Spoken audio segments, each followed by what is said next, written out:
Good morning, good morning, good morning. This is Life Empowerment with your host, Paul Garwood, and it is truly a pleasure to be coming to you this morning with some very valuable information.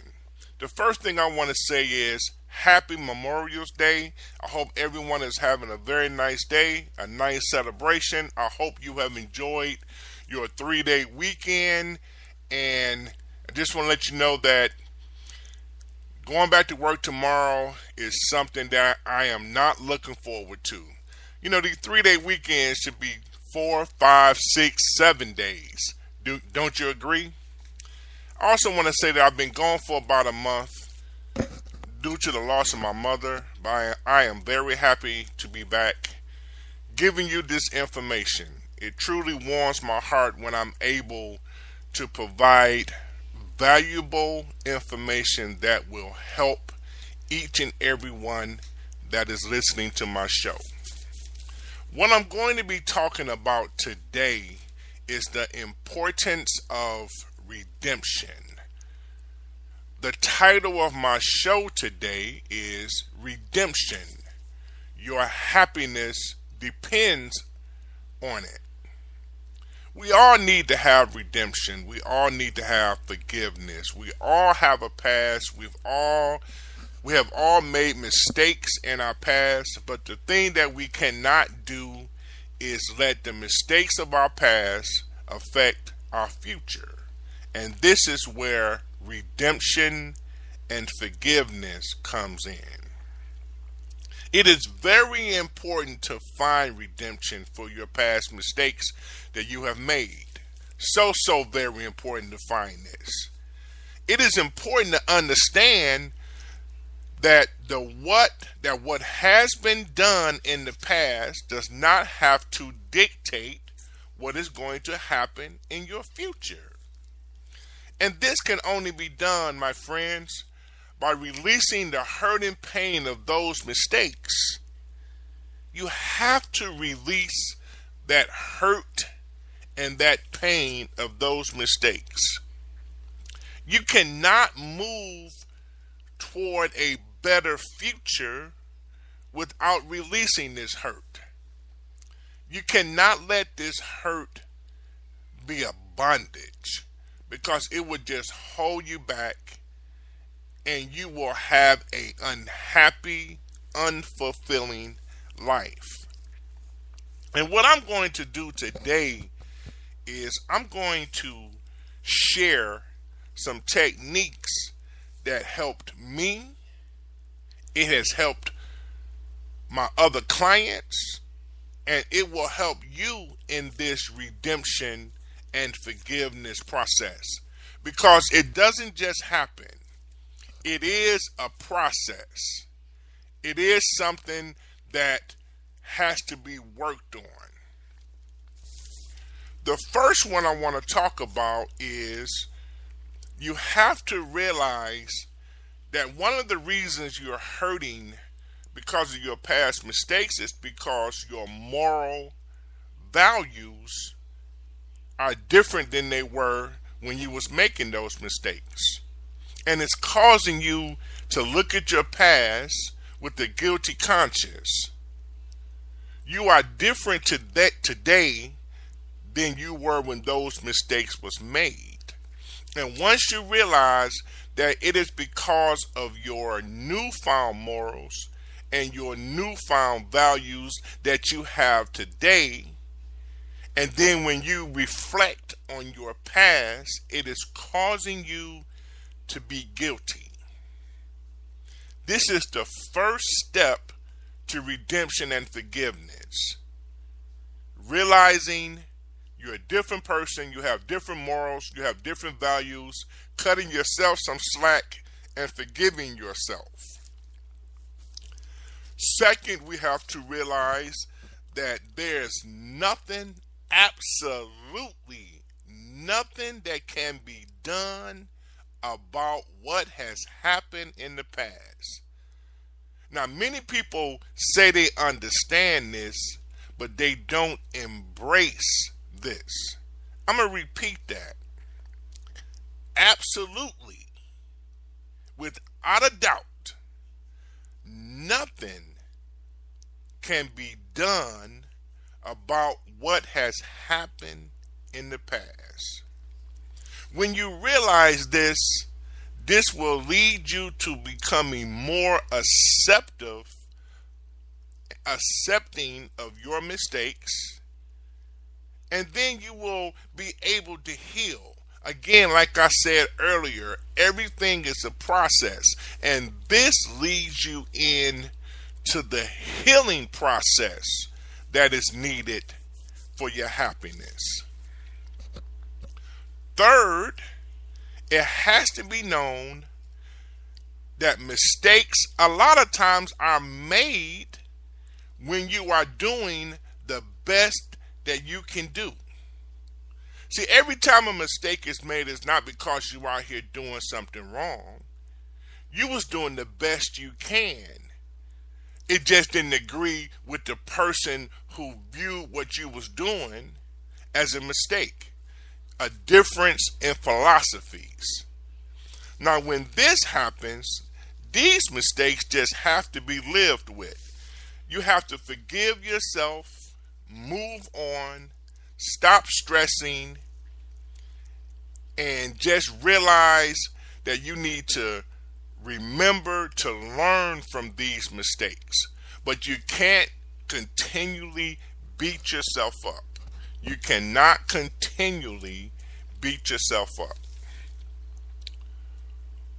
Fourth, I want you, and I had to do this myself, you have to start replacing past and present negative thoughts and behaviors with positive thoughts and behaviors that are now more aligned with your present set of morals and values. Now, this could mean a variety of things. You might have to replace family members. You might have to replace friends. You might have to replace your job. You might have to replace the places you used to go. You might have to replace certain habits that you have. But what you have to do is you have to replace those past and present negative thoughts and actions with positive thoughts and actions. There's a little thing that I do because a lot of times you can't control what comes up in your mind. You can't control them thoughts. You know, them crazy thoughts just come up out of anywhere. And we all know that will happen. They all know they'll come. And what I do is when I see them crazy thoughts coming in and they're trying to make me focus on them, what I do is I step back and I start to count my breath. And I count my breaths up to 10 to 20 times. All right. I just kind of focus in and then, focus on positive thoughts.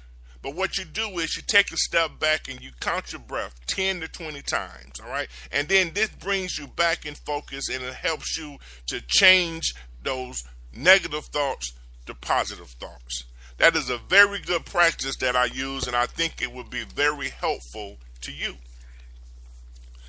The fifth thing is to turn the page. You need to take one last look and realize that the past has happened and that you've done everything in your power. Did you hear that? People, you've done everything in your power to make amends for it.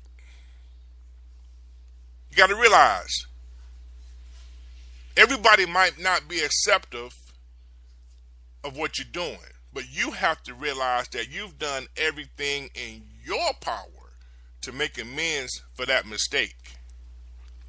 You have learned from that mistake,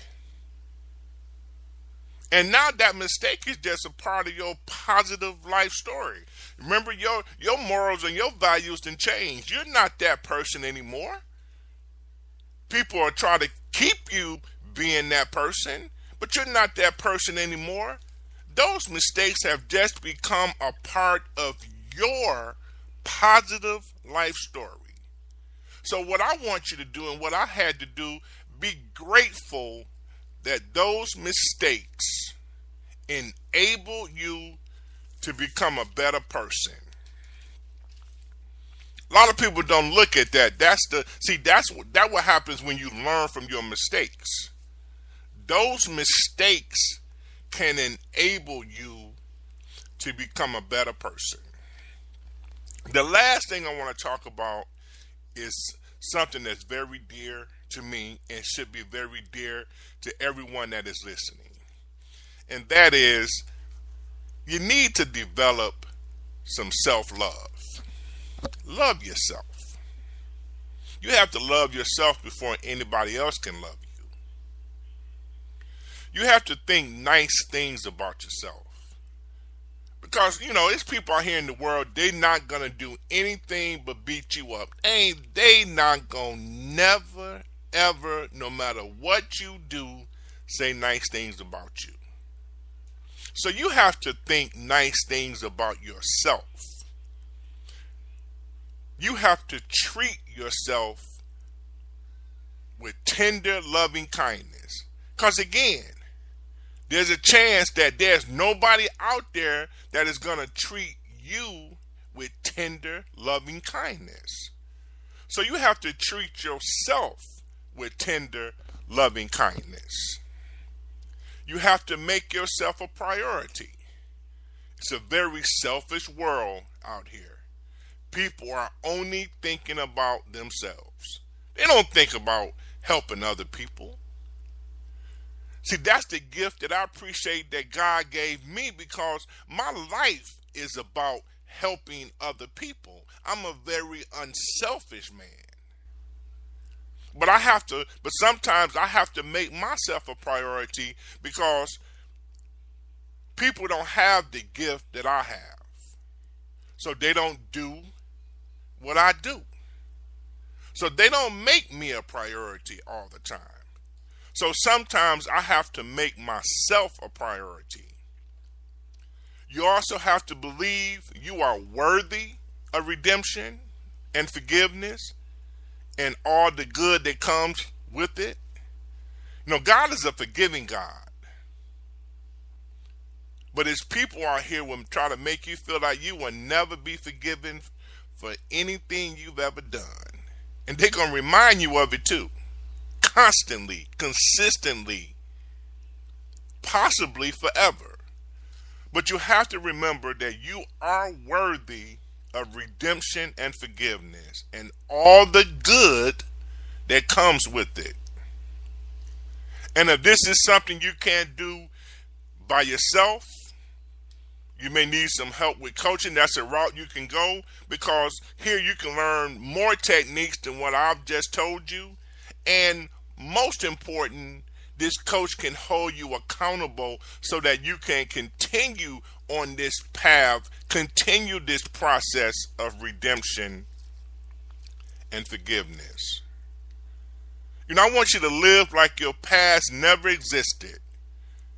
I want you to be more than your mistakes. I hope this was very helpful. Again, this is Paul Garwood. I am a certified life coach. I am a life transition coach. I'm a life empowerment speaker, author, and I'm the founder of Strive to Succeed Every Day. If you are ever in need of a life transition or empowerment coach, I can help you develop a transitional roadmap customized just for you. All you have to do is look for me. I'm on Facebook. My website is strive2succeedeveryday.com. A lot of good information. I'm on LinkedIn, Twitter, Instagram, Spreaker, and SoundCloud. I'm here to help you. Don't ever think you have to walk through this life unhappy and unfulfilled. There's people and information out here that will help you overcome any and everything that presents. This was truly a pleasure. I am glad to be back. I hope you enjoyed the show. Take care, and I look forward to seeing you next week. Have a wonderful holiday Signing off. Goodbye.